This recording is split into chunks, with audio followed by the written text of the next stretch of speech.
Olá, futuros analistas, bem-vindos à nossa aula de revisão sobre planejamento estratégico, nesse tópico que é bem grande aí no edital. Eu espero pelo menos aí umas 3, 4 questões, talvez até um pouquinho mais, sobre esse tema na prova, porque tem bastante coisa aqui para ser cobrada, né? Então, vamos focar? Preparei uma aulinha um pouquinho maior de revisão dessa vez, justamente para tentar falar de maneira geral de todos esses principais tópicos que estão expressos aqui, e essas ferramentas principalmente que estão expressas, pra gente matar a charada.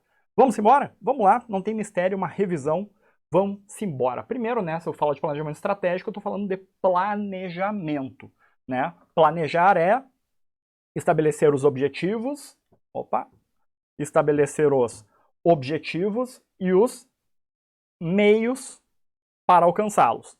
É a função inicial da administração, quando a gente pensa lá no nosso amigo planejar, organizar, dirigir e controlar, né? Planejar é a função inicial. E o Maximiano define dessa seguinte forma, né? Que assim como o contrário de eficiência é o desperdício, lembra? Ser eficiente é não desperdiçar. Então o contrário de eficiência é o desperdício. O contrário de planejamento é deixa a vida me levar, vida, improvisação. Quem improvisa não está planejando. Planejar é o contrário de improvisação, tá? Bom, além disso, o professor Almeida, né, que é um dos autores lá, usados bastante pela banca, o professor Djalma Almeida, ele fala que o planejamento não é um acontecimento, ou seja, como se fosse uma festa de aniversário, acontece naquele dia e deu. Não, o planejamento é um processo contínuo, tá? O processo de planejamento, permanentemente ocorrendo, dinâmico, verifica os objetivos, os meios, controla, ajusta o caminho, tá? Que fixa objetivos, linhas de ação, blá blá blá, e prevê os recursos necessários. Então, o professor Almeida deixa bem claro que planejamento não é um evento, e sim um processo contínuo dinâmico. E essa é a ideia básica do planejamento, né? Basicamente assim, ó, não existe a menor possibilidade de consenso na literatura. Cada autor tem fases diferentes, processos diferentes, quantidade, nomes diferentes, mas a lógica básica por trás dos autores que a banca usa é essa aqui para planejar. Eu vou ter uma etapa de levantamento de informações, né, uma espécie de diagnóstico, uma outra etapa que eu vou analisar essa informação e uma outra etapa que eu vou tomar as decisões e preparar o plano, né? Então, basicamente, se eu faço o diagnóstico, analiso as informações que eu coletei, e aí eu vou tomar a decisão de decidir os objetivos e os meios, e definir, executar e controlar isso. Ponto. Essa é a lógica básica do planejamento. Chiavenato, lá no seu livro, que a banca... Eu trouxe o Chiavenato, porque a banca nos últimos 2 anos, 3 anos, tem usado bastante o livro dele. Então tá aqui. O Chiavenato fala em 4 tipos básicos de planos, né? São planos relacionados com os métodos, com o dinheiro, com o tempo e com comportamentos. E o nome deles, né? Se eu falo método, estou falando dos procedimentos, dos métodos de trabalho. Se eu falo dinheiro, orçamento, planejamento público é baseado em orçamento. Tempo, que são os programas, programações, né? As agendas, cronogramas, e comportamento, que são as regras, regulamentos, que tem a ver com os estatutos. Então, 4 tipos básicos de plano. O que a banca pode perguntar? O que é cada um, o conceito de cada um. Aí chegamos na ideia de planejamento estratégico. E isso aqui é clássico em prova, né?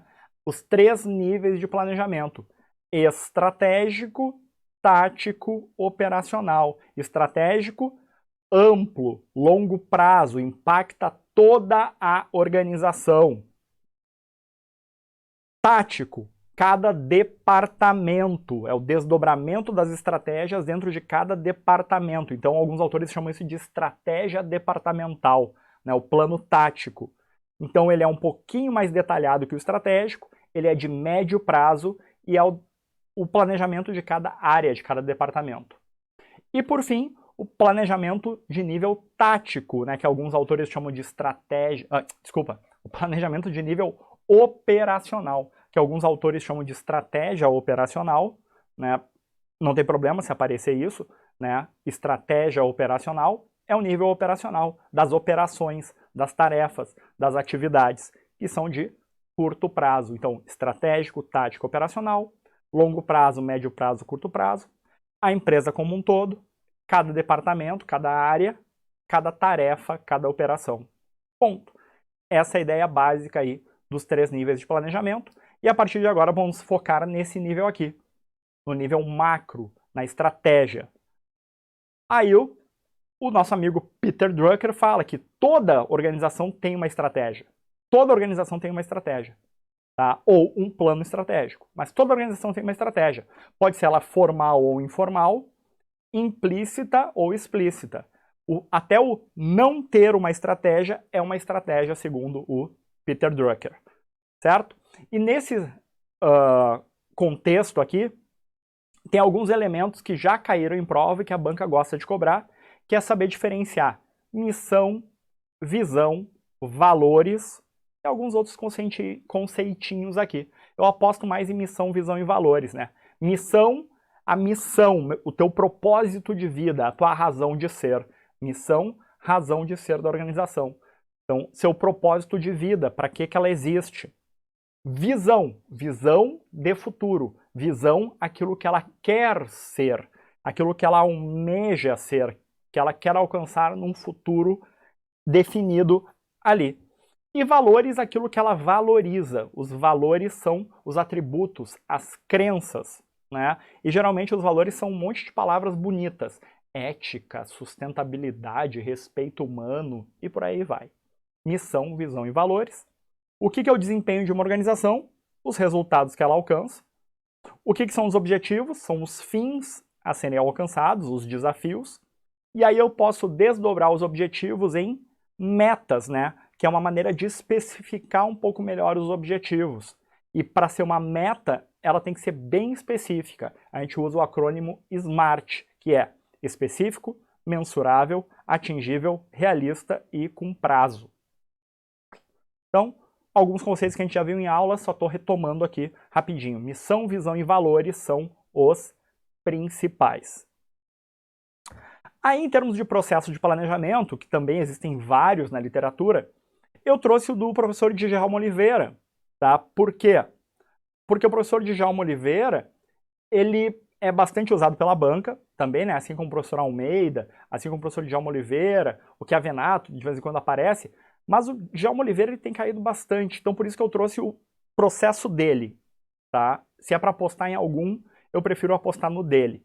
E aí ele separa o planejamento estratégico em 4 etapas, e ele fala, começa com o diagnóstico, e o diagnóstico é visão, valores e, olha a nossa amiga aqui, a SWOT, que faz o diagnóstico estratégico, análise externa e interna, análise dos concorrentes do mercado.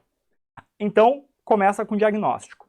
Aí depois a gente vê a missão da empresa, ou seja, o seu propósito, os cenários, a postura estratégica, quem ela é e como ela pretende agir. É aqui. Aí depois disso definido, nós vamos fazer o quê? Estabelecer os instrumentos prescritivos e quantitativos. Então a gente vai desenhar aqui os planos, os objetivos, a gente vai definir exatamente o que a gente quer. Qual exatamente é o nosso objetivo?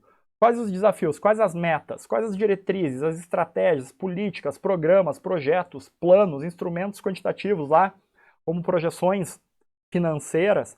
Então aqui os instrumentos prescritivos. Aqui vai ser a receita de bolo que vai ser executada, né? Eu estou fazendo um instrumento prescritivo. Eu quero esse objetivo, essa meta, essa estratégia, essa política, estou definindo isso. Aí, obviamente, eu vou executar e controlar e avaliar tudo isso para fazer o ajuste.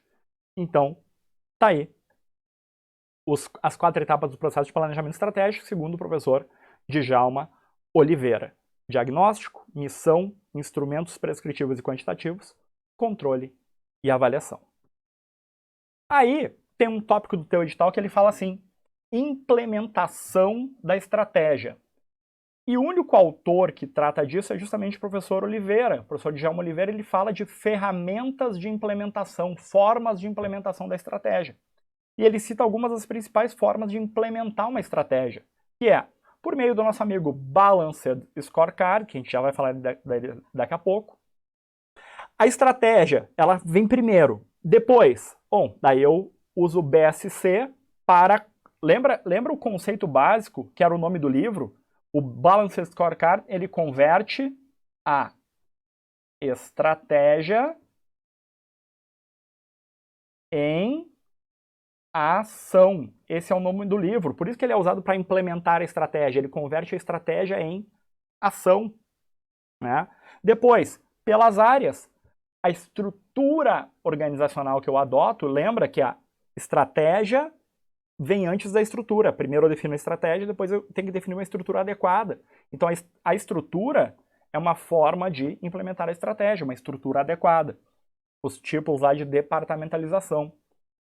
As políticas, que são as decisões programadas. Os planos operacionais, que são as microestratégias, né? Lembra que plano operacional é a estratégia operacional lá para as tarefas, é micro, curto prazo. São os cronogramas, decisões, orçamentos.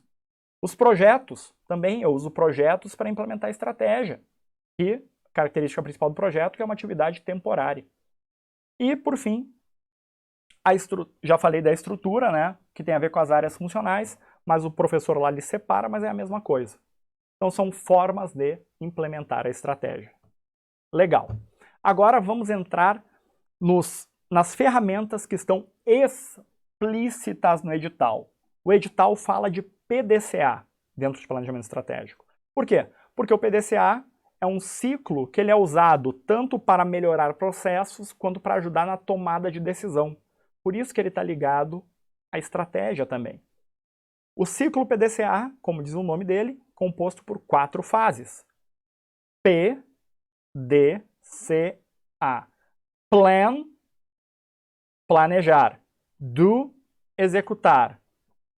Check, verificar, checar. E act, agir para melhorar, tá? Então, PDCA são as 4 etapas. Eu trouxe o ciclo mais completo, que ele subdivide as etapas. O que é planejar? Definir os objetivos e os meios. Meta e método. Depois, para executar, eu tenho que treinar o pessoal, executar e coletar dados. Aí, eu vou fazer o quê? Eu vou checar, eu vou comparar aquilo que eu executei com aquilo que eu planejei. Esse é o check. Isso gera uma informação, e essa informação é usada para agir, para melhorar o processo, agir corretivamente, preventivamente, ou para melhorar. Esse é o ciclo PDCA. O ciclo PDCA, esse aqui são os nomes dos autores dele, que aparecem na literatura. A filosofia básica por trás dele é a melhoria contínua, né, do japonês Kaizen, melhorar é bom. Eles meio que traduzem isso como melhoria contínua, princípio da melhoria contínua, porque lembra que o PDCA faz a melhoria incremental, não é radical, é incremental, a melhoria contínua. Ele tem esse caráter cíclico, né? Cada vez que eu rodo o PDCA, eu gero uma pequena melhora e é uma melhoria constante, melhoria contínua. E ele é aplicável na melhoria de qualquer processo. O PDCA pode ser aplicado na melhoria de qualquer processo, qualquer um. Então, se a banca chegar lá na hora da prova e perguntar lá numa questão, né, das alternativas abaixo, qual pode ser usado na melhoria de processos? E tiver lá PDCA como alternativa, pode marcar. PDCA é usado na melhoria de qualquer processo, qualquer um. Pequeno, médio, grande, simples, complexo, não importa. Todo e qualquer processo sempre pode ser melhorado e o PDCA ele é usado para isso, para gerar essa melhoria. Aí depois está explícito no teu edital a nossa amiga SWOT, e eu aposto muito forte numa questão de SWOT. A banca ama cobrar isso. O que é a SWOT? É uma ferramenta de diagnóstico estratégico, que ela faz o quê? Ela olha para fora e para dentro da organização e coleta informações para cruzar e definir estratégias. Para fora, ela olha para o quê? Para oportunidades e ameaças. Para dentro, para as forças e fraquezas. Essa é a questão que vai te dar com certeza ponto na hora da prova. É só lembrar disso. Tem externo e interno e tu, por favor, eu te imploro, te concentra na questão para ler exatamente o que a banca está pedindo, para não deixar ela fazer aquela mistura clássica, que é a pegadinha, de dizer que uma força é externa, que uma ameaça é interna. Não aceita isso. Forças e fraquezas são elementos internos. Oportunidades e ameaças, elementos externos. Não cai nisso. Análise interna, forças e fraquezas. Análise externa, oportunidades e ameaças. Lembra também que o que está dentro eu controlo, o que está fora não controlo. Portanto, ambiente interno, variáveis internas, controláveis. Variáveis externas, não controláveis. O que a banca vai fazer? Contar uma historinha, citando algum desses elementos aqui para vocês, e vai perguntar se ele é força, fraqueza, oportunidade ou ameaça. Simples, tu vai analisar o elemento e vai te perguntar, esse negócio, ele está dentro ou está fora da empresa?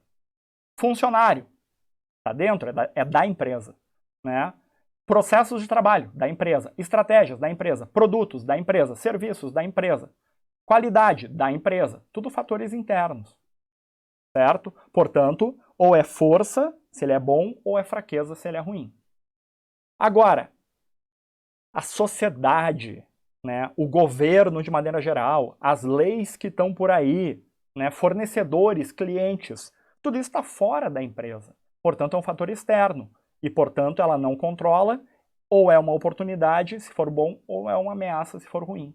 Simples assim. Eu só quero que vocês lembrem uma última coisa, que tem o ambiente que está diretamente conectado na empresa, tá? Que eles chamam isso de microambiente, ou ambiente direto, ou ambiente de tarefa, que é o mercado que ela atua. Quem é que está ali? Clientes, fornecedores, distribuidores, os concorrentes dela, direto ali, concorrendo direto com ela, atuando direto com ela. Ou existe o macro ali geral, né? O ambiente geral, que é o que vale para todo mundo, para todo e qualquer mercado, que aí entra ambiente demográfico, econômico, a economia do país. Isso afeta todos. Sociocultural, natural, tecnológico, político e legal. Então, esses são elementos gerais, diferente dos elementos específicos do ambiente de atuação da empresa. Concorrentes, clientes e por aí vai. Certo? Fechou? Matamos a charada? Vamos adiante. Outro elemento lá, outra ferramenta que está expressa no edital são os planos de ação. E falou em planos de ação, eu quero lembrar do mais famoso deles, o 5W2H. O que ele faz? Ele é usado para mapear e definir ações usando a lógica de 7 perguntas em inglês. 5 delas começando com W e 2 com H. What, who, where, when, why, how much. E basicamente eu estou perguntando o que, quem, onde, quando, porquê, como e quanto vai custar. O que tem que ser feito? Quem vai fazer isso? Onde? E quando? Por que vai fazer? Como essa pessoa vai fazer? Quanto vai custar isso? Lembra como é que eu monto um plano de ação? Vai que a banca pede na prova dissertativa ali para montar um plano de ação, sei lá. Aí basta tu lembrar. A ideia do plano de ação é, cada linha vai ser uma ação, né? Cada linha vai ter um o quê, uma ação, e as colunas vão responder as demais perguntas. Quem vai fazer essa ação? Onde vai ser feita essa ação? Quando vai ser feita essa ação? Por que vai ser feita? Como vai ser feita? Quanto vai custar? Na aula eu dei o exemplo do churrascão dos aprovados, né? Que era o quê? Churrasco, né? Daí, primeira ação. Primeira ação para planejar o churrasco é lista de convidados. Definir a lista de convidados. Isso é o quê? Quem vai fazer? Onde? Quando? Por quê? Segunda ação. Fazer a lista de compras. Quem vai fazer? Onde? Quando? Por quê? Como? Quanto?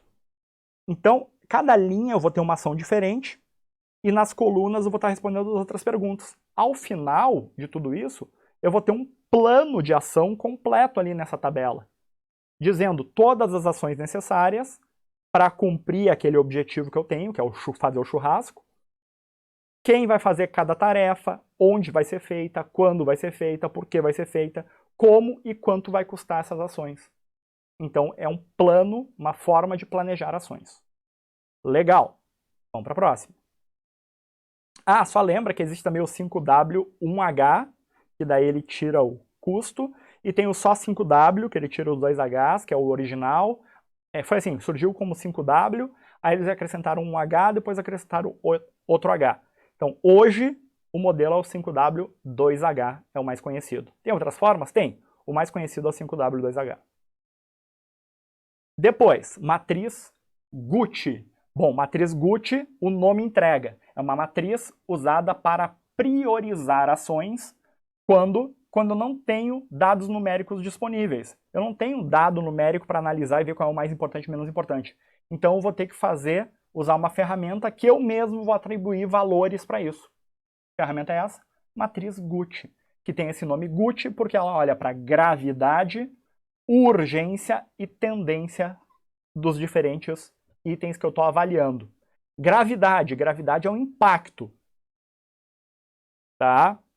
Eu costumo dizer assim, pensa no hospital, gravidade, isso mata ou não mata? Tá? Urgência, mata agora ou demora? É mais ou menos assim. E tendência, se eu não fizer nada agora, ele tende a melhorar, piorar ou ficar igual? Então é basicamente assim, gravidade, mata ou não mata? Urgência, mata agora ou vai matar só depois? Tendência, se eu não fizer nada agora, ele vai melhorar, vai piorar ou vai continuar igual? Então essa é a ideia, gravidade é o impacto, urgência é o tempo, o prazo, e tendência é o desenvolvimento, a propensão de desenvolvimento em termos de melhorar, piorar ao longo aí de um prazo maior. Como é que eu monto a Gucci? Se a banca te perguntar, já caiu uma questão sobre isso na prova, né? Em provas da Fundatec já foi cobrado isso, a Gucci, né? E basicamente ela vai dar ali alguns elementos, ela vai dar já a pontuação, né? E ela vai pedir só para tu dizer qual é o prioritário. As questões que a banca cobrou até hoje foram fáceis. Tá? Ela botou ali uma Gucci, pronta já, elementos que tu vai ter que comparar, e ela já deu a pontuação até.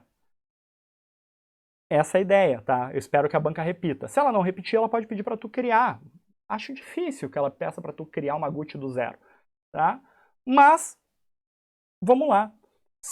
Então, para cada item, tá, que eu estou comparando, então a Gucci ela é usada para priorizar ações. Então eu tenho uma série de ações aí listadas que eu tenho que realizar. Eu quero saber assim, ó, qual que eu tenho que fazer antes? Qual que eu priorizo? Bom, eu vou priorizar baseado na gravidade, urgência e tendência. Então, para cada uma dessas ações, eu vou aplicar uma nota em termos de gravidade, impacto, de 1 a 5, urgência, que é o prazo, também de 1 a 5, e tendência de 1 a 5. Aí depois eu vou multiplicar esses números. Eu vou multiplicar gravidade por urgência por tendência. Tá? Vou multiplicar e o resultado vai dar uma numeração. A numeração maior possível é 5 vezes 5 vezes 5, que é 125. A menor numeração possível é 1 vezes 1 vezes 1, que é 1. Então, eu vou ter uma escala de 1 a 125 nessas multiplicações dos diferentes itens. É só pegar o que é maior, vai ser o prioritário. O prioritário vai ser o que tiver o maior número de multiplicação. Alguma coisa que é 5 de gravidade, 5 de urgência, 5 de tendência, poxa, eu tenho que fazer agora esse treco. Agora, uma coisa ali que é 2 de gravidade, 3 de urgência, 2 vezes 3, 6. 2 de tendência, dá 2 vezes 3, 6, vezes 2, 12. Então é só 12. Compara 12 com 125. Nossa, taca o 125 aí. Portanto, é usado para priorizar ações. Matamos? Vamos para a próxima. Porque entramos agora nas estratégias. Tipos de estratégias. E eu trouxe algumas aqui que eu estou apostando na prova. Tá? Por quê? Porque a banca gosta delas. E porque estão nos livros prediletos da banca. Então, vamos falar das estratégias. Tipos diferentes de estratégias. Primeiro, as estratégias genéricas do Porter, que são 3. Foco, ó, o alvo estratégico. Foco, quando eu foco num segmento. Ou se eu foco em todo o mercado, eu vou focar como? Eu vou tentar ter um menor custo ou vou tentar ter o produto diferenciado. né? Então, basicamente assim, eu vou ter foco num nicho específico, num segmento, né? O foco, atuar num nicho específico, isso é estratégia de foco, tá?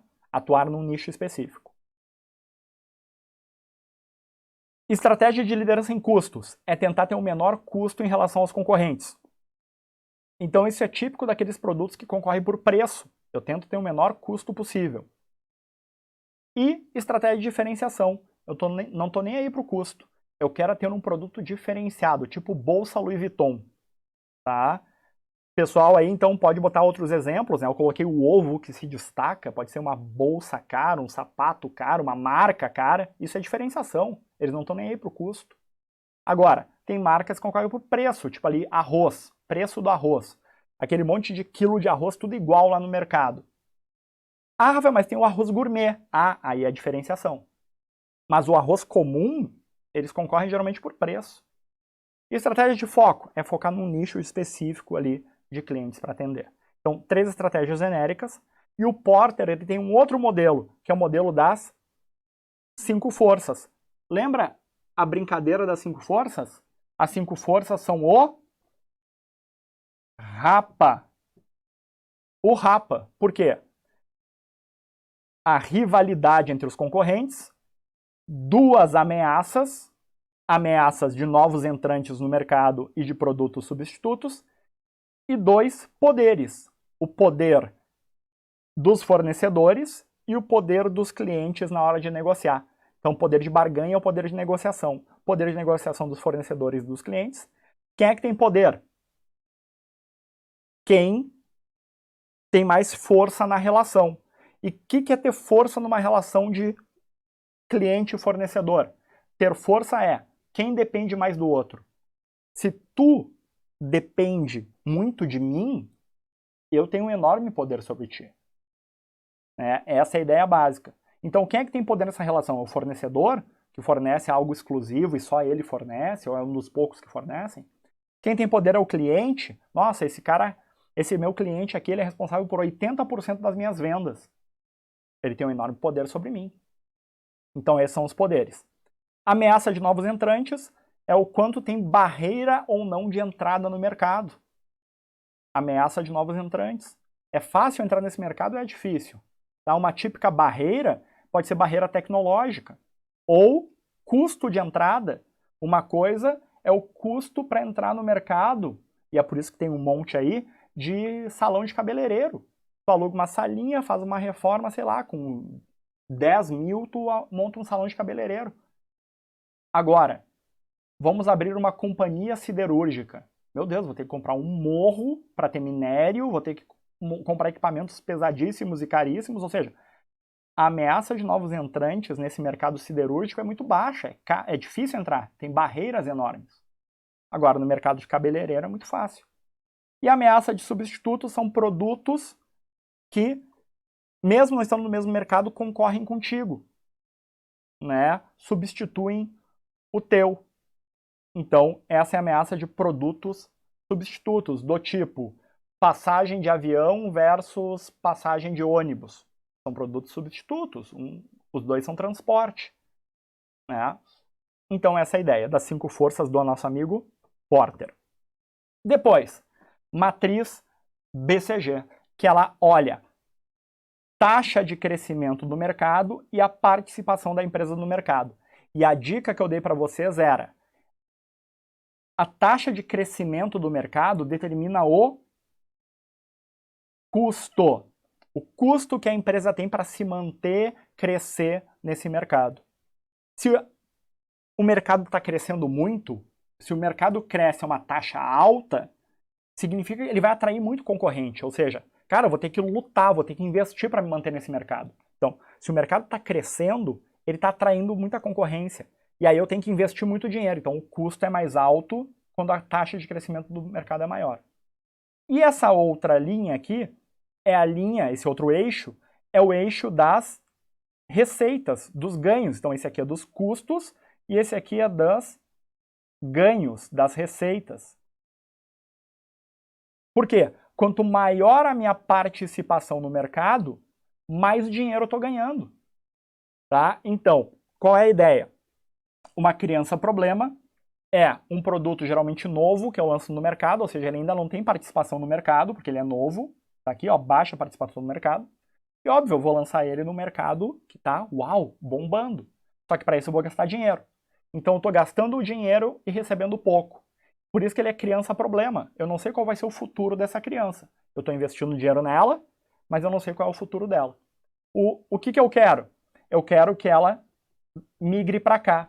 Ou seja, esse mercado está crescendo e ela passa a ser um produto de alta participação, uma estrela. Ela, então, brilha no céu. Olha que lindo. Ela era uma criança problema e agora ela está brilhando no céu, ela está com destaque nesse mercado. Só que o mercado continua crescendo, então estou gastando bastante dinheiro para manter ela, essa estrelinha lá. É a estrelinha da família aqui. A estrelinha gasta dinheiro, meu velho.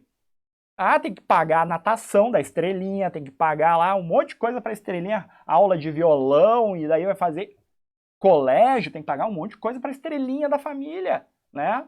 Então, pode associar isso com uma criança, essa criança problema, que agora está se destacando, mas continua gastando dinheiro.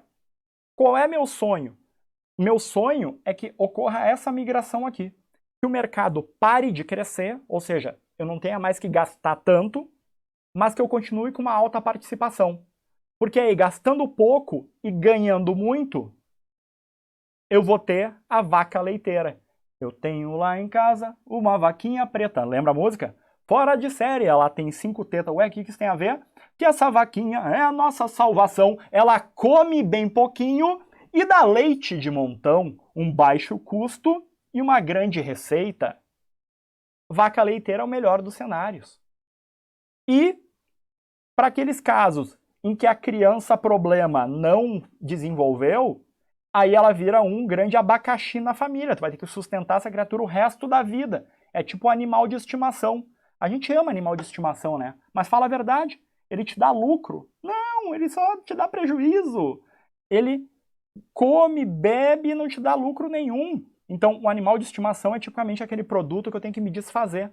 Porque o mercado está estagnado e ele tem uma baixa participação. É aquele produto que geralmente sai de linha, né? Então, a matriz BCG ela é baseada nisso. Matou a charada? Vamos para o próximo. A matriz de Ansoff. A matriz de Ansoff também ela analisa mercados e produtos, só que ela se baseia no quê? A minha empresa, qual é a estratégia? É atuar no mesmo mercado ou no mercado novo? Com o mesmo produto ou com um produto novo? Então é atual ou novo? Em termos de mercado e produto. Tá? Se for um mercado atual, com o atual produto, o que eu quero? Na verdade, eu quero aumentar a minha participação no mercado atual com o mesmo produto. Eu quero aumentar a minha fatia de mercado. O nome disso, penetração. Rafael, nunca vou lembrar disso. Claro que vai. Basta lembrar assim. Só pode penetrar quando a gente conhece. Exceto aí o carnaval, aquela loucura, mas não estou falando disso, tá? Sua mente poluída. Eu estou falando de estratégia. Só pode aumentar a penetração quando você conhece. Como assim? Eu conheço o produto e conheço o mercado. Mercado tradicional, produto tradicional. Mercado atual, produto atual. Penetração, aumentar a fatia de mercado. Gostei dessa. Seu mente poluída. Depois, se eu quero pegar e chutar o balde, fazer tudo novo, eu estou diversificando.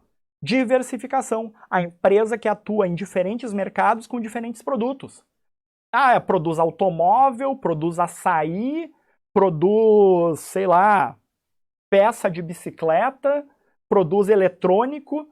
Caramba, é diversificado pra caramba. Então, diferentes mercados com diferentes produtos. Diversificação. Essa é outra estratégia. Então, penetração só pode penetrar se conhece. Mercado e produto. Diversificação é tipo carnaval em Laguna. Esquece tudo novo, ninguém é de ninguém, tá? Diferentes produtos, diferentes mercados. Agora, se eu vou usar o produto atual num mercado novo, lembra da seguinte palavra. Novo, tá? Novo substitui a palavra novo pela palavra desenvolvimento. Então, se eu vou atuar num mercado novo, eu vou desenvolver mercado. Se eu vou atuar um produto novo, eu vou desenvolver produtos. Então essa é a lógica para lembrar das outras duas estratégias. Desenvolvimento de mercado. Desenvolvimento novo. Mercado. Novo mercado para o mesmo produto. Desenvolvimento de produto. Novo produto para o mesmo mercado. Então, desenvolvimento de produto, um novo produto para um mesmo mercado atual. Então, por exemplo, eu já estou no mercado de bebidas e eu produzo vinho e resolvo fazer cerveja artesanal também. Eu estou desenvolvendo produtos para o mercado atual de consumidores. Desenvolvimento de mercado. Eu vou pegar meu produto atual, por exemplo, caipirinha brasileira, que vende bem no Brasil, e vou exportar para os Estados Unidos. Vou atuar em outro mercado com o mesmo produto. Desenvolvimento de mercado.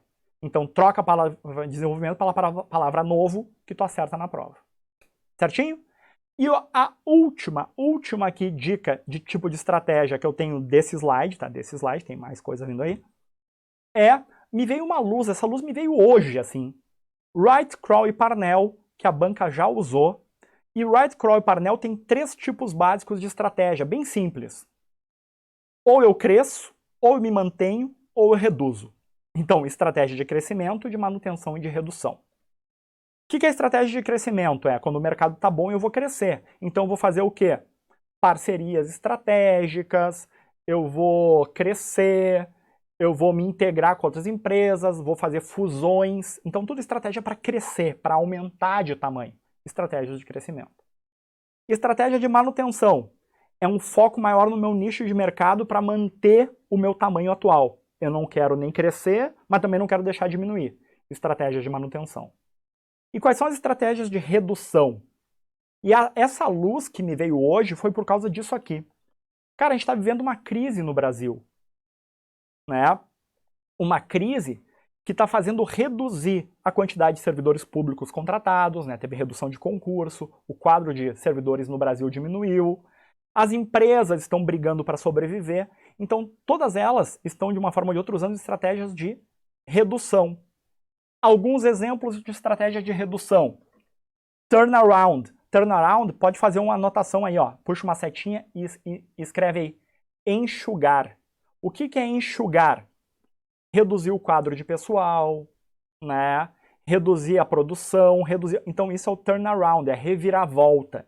É uma estratégia de redução de enxugar. A banca vai usar a palavra enxugar. O que é o desinvestimento? Desinvestimento é quando tu passa a vender pedaços do teu negócio. Justamente assim, ó, cara, eu não posso mais atuar nisso. Tá me custando dinheiro, eu não tô bem, eu tenho que vender para fazer dinheiro, para fazer caixa. Então eu vou fazer um desinvestimento. Eu vou deixar de investir numa certa linha de produtos. Quem é que fez isso aqui no Brasil? A Ford. A Ford abandonou a produção de automóveis aqui populares no Brasil. Saiu. Isso é um desinvestimento.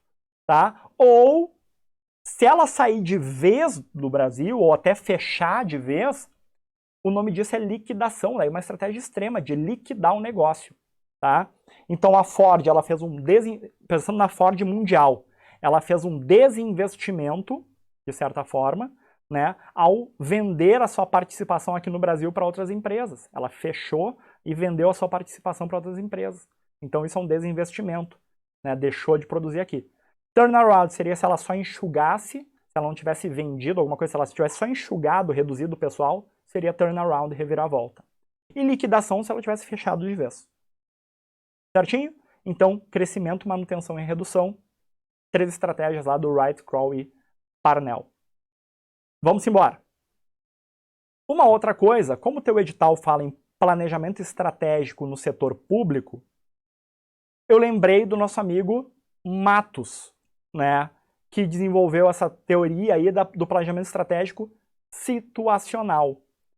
Isso aqui foi desenvolvido lá nos anos 70, na época era novidade, hoje em dia tu olha e diz assim, nossa, aqui é chover no molhado, todo planejamento é assim hoje em dia. Sim, hoje em dia é, mas na época o planejamento, ele tinha uma ideia meio prescritiva, assim, meio receita de bolo.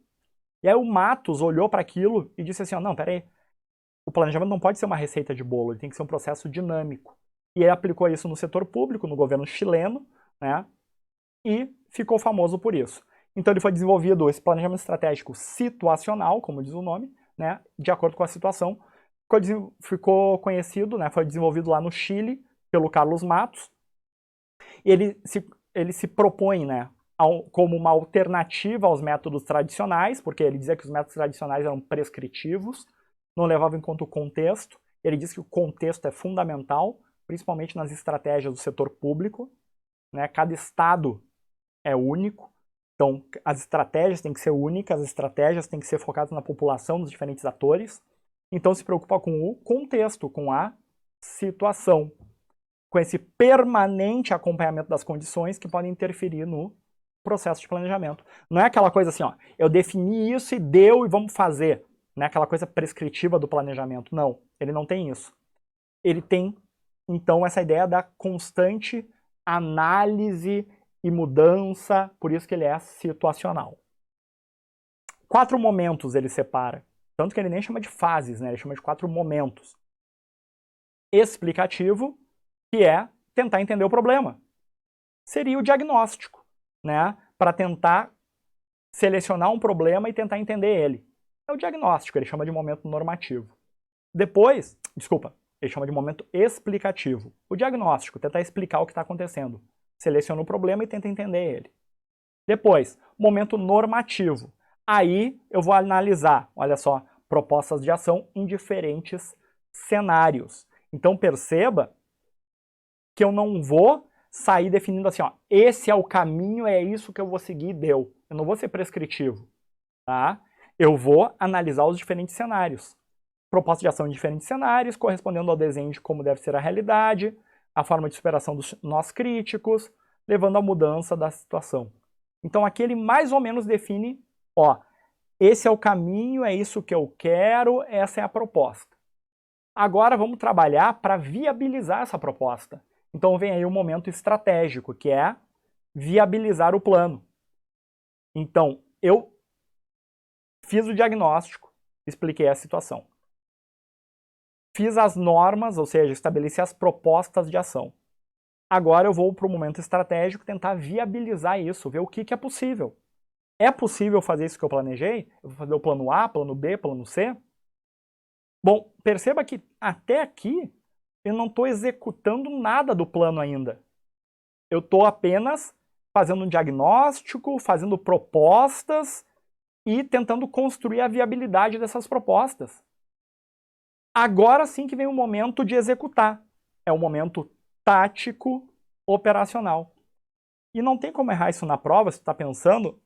Olha a ordem, ele segue a ordem. Estratégico, tático e operacional. Só que o estratégico ainda é a tentativa de construção da viabilidade. Chama de estratégico porque ali eu estou negociando com os atores diferentes a viabilidade do plano. Depois do estratégico, vem a execução em termos táticos e operacionais. Então aqui é o fazer acontecer. Os demais, eu estou ainda construindo viabilidade baseado naquilo que eu quero, baseado no diagnóstico que eu fiz. Explicativo, normativo, estratégico, tático, operacional. Certinho? E para finalizar nossa aula, vamos falar do nosso amigo BSC, o Balanced Scorecard, que está expresso no teu edital. Tá? O teu edital fala de BSC e fala de mapa estratégico. Vamos abordar esses 2 últimos temas para encerrar essa nossa revisão de planejamento estratégico. E aí, lembra da dica que eu dei em aula. O que é o Balanced Scorecard? É um placar de desempenho balanceado. Só traduzir. É um placar de desempenho balanceado. Ele é uma ferramenta de gestão estratégica, cujo objetivo é traduzir a estratégia em termos operacionais. E aí eu quero que tu lembre do nome do livro, que é Balanced Scorecard, 2 pontos, já escrevi isso nessa aula. Qual é o nome do livro? BSC.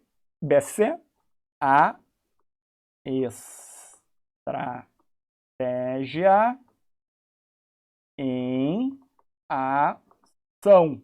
Então, é uma ferramenta de gestão estratégica que faz o quê? Coloca a estratégia em ação, traduz a estratégia em termos operacionais.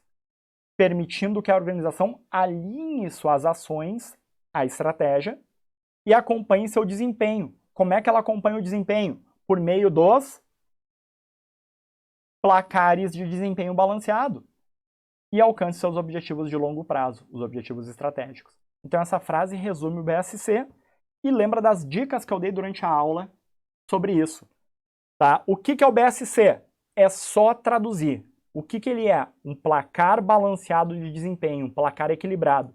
Por que ele é equilibrado? Porque ele não olha apenas para uma dimensão, ele olha para 4 perspectivas, 4 dimensões diferentes.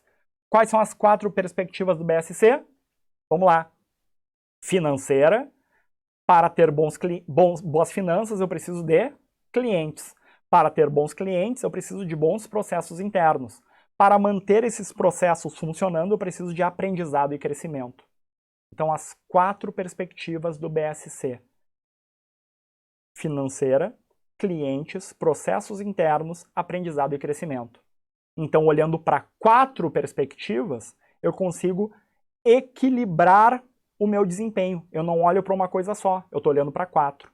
Lembra que não é obrigado a usar os 4, eu posso adaptar isso à minha realidade, né? Cada empresa adapta a sua realidade, mas o que mais cai em prova é o nome das 4.